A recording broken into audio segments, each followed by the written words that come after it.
Hey there, friends!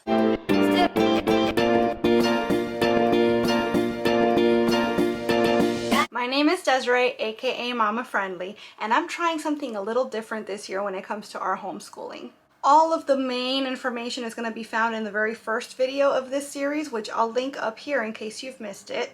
But the Cliff's Notes version is that I've been homeschooling my son his entire life. He's 9 years old and on the autism spectrum. He has nonverbal autism along with a few other medical diagnoses. My son also has a complete and absolute undying love for all things Disney, much like his mama. So this year I thought it would be fun to give our unit studies a little bit of a Disney twist. So every 2 weeks this year we're going to start a new unit study based on a Disney ride, movie, character, etc. We're going to be doing our academic work around that theme, but also at least one cooking activity and at least one art activity. So in these videos, I want to show you guys some of the things that we do to fit the theme, and I have a Pinterest board pertaining to each of the themes. And so along with every single one of these videos, there's going to be a link in the description box to that particular theme's Pinterest board. So make sure that you check those out because I am only showing you some of the things that we're getting into every week, but the board is going to have more activities and also activities for kids of different ages and different abilities. So with all that being said, let's get into our theme. This is one of our favorite rides, right, buddy? We love the Frozen ride. Wish I'd had a chance to take him on the original Maelstrom, but this is definitely much more kid-friendly. Not to mention that the animatronic technology on this ride is out of hand.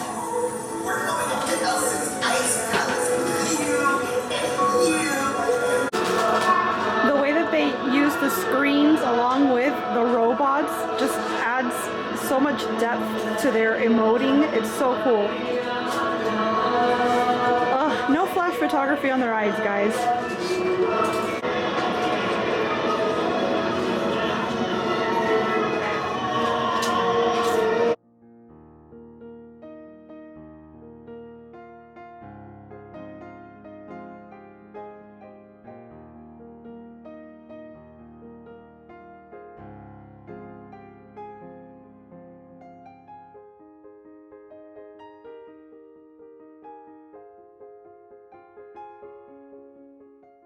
I thought for this week it might be fun to do some snow dough for our sensory activity. I found a recipe, I'm using that word very loosely, online that basically just said to get some baking soda and add a little bit of water to it until it becomes the appropriate crumbly sort of snow dough texture. I'm choosing to add some fun colors to it, some food coloring, to make it a little more exciting. You could also try some loose glitter if you have some to make it sparkly. So, what do you say? You want to build a snowman?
I don't get the copyright strike, but I have a controversial opinion. I know that everybody knows and loves Let It Go, but I definitely feel like Love is an Open Door and For the First Time in Forever are superior songs. Hot take, but I said it. I stand by that. What do you guys think? Today's activity is our cooking activity, and I'm particularly excited about this one. Up till now, I've been trying to find somewhat relevant recipes to go along with our themes, but when I decided we were going to do Frozen, this one just came to me immediately. Frozen is set in Norway, at least as far as the Disney ride lore goes. So why not consider one of our favorite things to eat when we're in Norway at EPCOT and try to recreate it at home? And so the recipe I landed on was the Norwegian rice cream that you can get at the Kringla Bakery in the Norway Pavilion at EPCOT. And the reason I gravitated towards this one, it was either this or school bread, but school bread would have been kind of an undertaking. I've never baked bread with yeast. And that just sounded like more work and carbier, but if you have older kids or kids that are more proficient around the kitchen, that might be a fun activity for you guys to try to undertake. No, I like the idea of this Norwegian rice cream because it's very similar to our arroz con leche, and because it's mostly measuring and stirring and so on, I figured my son would enjoy it without being overwhelmed. Plus, I can pretty much bet it's going to be delicious, whereas the school bread, lots of room for error there. As usual, I am adapting this recipe to fit our needs, meaning that I am making it dairy-free. But also, as usual, I'm including the link to the original recipe in the description box so you can follow along my way, you can follow along the original way, whatever makes sense for you and your family. Let's get cooking. So to start, we've got our software, as I call it. We're gonna need a cup of short grain rice, 2 cups of milk, I'm using coconut milk. We also need 2 cups of Cool Whip, I've got a dairy-free version. We're gonna need vanilla, about a cup of strawberries, some sugar, and water. We're just going to start with a cup and a half of water. We're going to boil it up and we're going to add some salt to taste. And I'm just going to go ahead and pre-measure my cup of rice so that the kiddo can help me pour it in once the pot of water is boiling.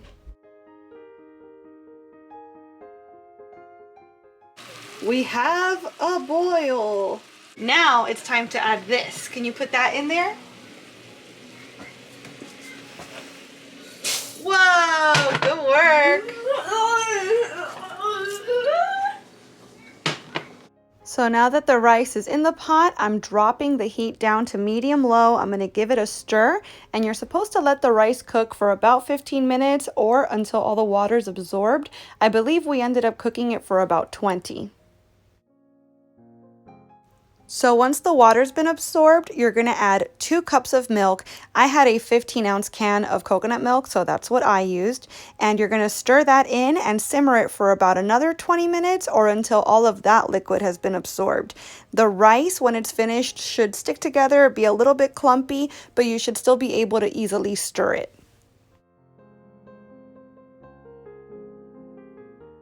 Once we're at this point of the process, we can go ahead and add our 2 cups of whipped topping, dairy-free or otherwise, and a teaspoon of vanilla extract. Mix that all together, and at this point, you can either put it in individual serving dishes or you can just put it in one big dish like I did.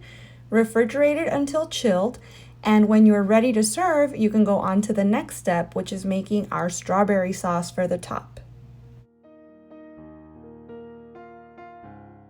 The recipe for the strawberry sauce says that you should puree the strawberries.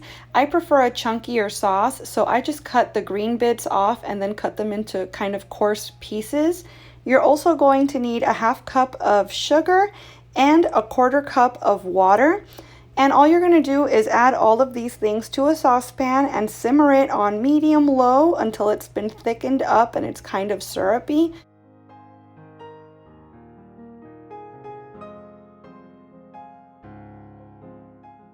Once it's done, you can allow it to cool to room temperature. You can store it in the refrigerator, assuming there's any left once you're done eating all this.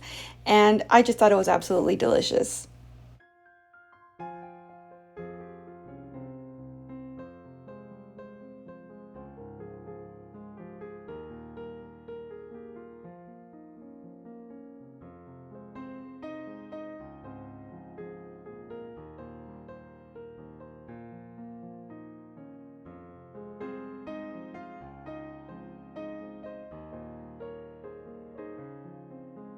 All right, my friends, that's gonna wrap up our Frozen Disney homeschool theme. The sensory activity was not a huge hit this time around. Honestly, I didn't expect it to be. I knew that that texture was gonna be tricky. It was actually very similar to the moon sand activity we did for our Monsters Inc. theme. If you haven't seen that one, I'll post a link up here in the corner in case you'd like to check it out. But as I always say, sensory challenges, they really benefit from exposure. And so the more we can do things like this, I think the easier it will come overall for the kiddo. And so I'm excited to try this activity again and see if we like it a little more next time. The recipe was a huge hit. It was absolutely delicious. We're fully gonna be making that again. And he really enjoyed the getting to stir everything and dump everything into the pot, so I'm sure he's looking forward to making it again too. Remember, as always, I'm constantly adding to the Pinterest boards, and you can find the Pinterest board for this particular theme in the description box of this video. There's all sorts of activities, not just the ones that you saw today, but also other activities that are fit for kiddos of all ages and all abilities. If you do any of the activities that you saw here today, I'd love to hear how they go for you. Make sure you let me know in the comments. I want to thank you so much for watching this video. I really hope you enjoyed it, and if you did, I hope you'll please give it a big thumbs up. I'd also love it if you'd subscribe and click that notification bell because I post at least 3 times a week and I wouldn't want you to miss a minute. Thanks so much again for watching. Bye!